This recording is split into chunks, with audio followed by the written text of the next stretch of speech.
بسم الله الرحمن الرحيم magacaygu waa Asad Ahmed Hirsi waxaan ahay maamulaha astaanta internetka dawladda Puntland .pl.so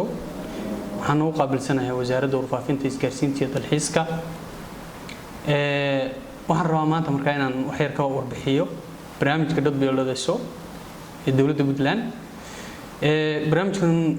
guud ahaan waxa la soo wareegay dawladda Puntland ee la soo wareegtay bishii lixaad 2019 sanadkan ku jirno barnaamijkani wuxuu wataa faa'iidooyin aad u fara badan faa'iidooyinkooda haddii aan si kooban u soo koobo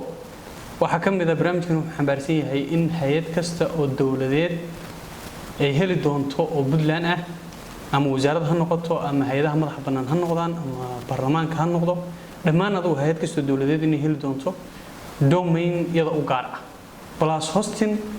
loogu xiray domainka ay hostingka waxay uga faa'iideysan doontaa marka hadii la hay'admo inay ka samaysato website oo ay xogteeda daily activity-geeda ay ku soo bandhigto iyo inay ka samaysato email official ah oo ay dadka kula communicate garayso kaas oo u sahlaya in si sahlan loo garto qofkan emailka soo diraya ama xiriirka soo sameynaya inuu ka tirsan yahay hay'adda uu ka tirsan yahay iyo state-ku ka tirsan yahay labadaba .pl.so waxay caan ka dhigaysaa ama ay cadeynaysaa inaad state-ka Puntland mas'uul ka socdo ama emailkan mas'uul ka yimi Puntland uu noqonayo sidoo kale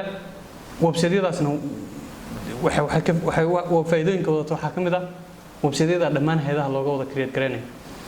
intii aan hawshan ku guda jirnay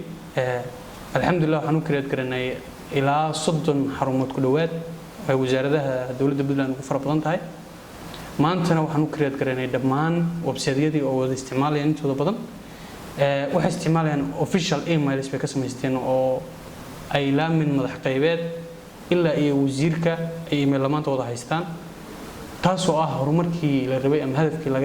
laga lahaa arintan in laga gaaray waxaan kaloo ugu bishaaranayaa dhammaan hay'adaha dawladda ee aan wali service-kan soo gaarin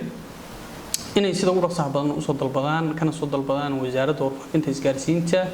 iyo dalxiiska ama ay nagala soo xiriiraan contacts-ka insha Allah aan ku baahin doono website-ka iyaga iyo media-han qaybtiisa dambe warkan qaybtiisa dambe aad iyo aad baa u mahadsantihiin mar labaad iyo mar saddexaad waxaan kaloo mahadcelinayaa wadani media oo ah shabakad u taagan inay wararka iyo xaqiiqooyinka ka jira geyigeena ay dadka u soo tabiso run ahaantii kana shaqeeyaan dhalinyaro aad u xirfad badan aadna u wanaagsan aad baad mahadsantihiin dalmar media dhammaantiin salaam calaykum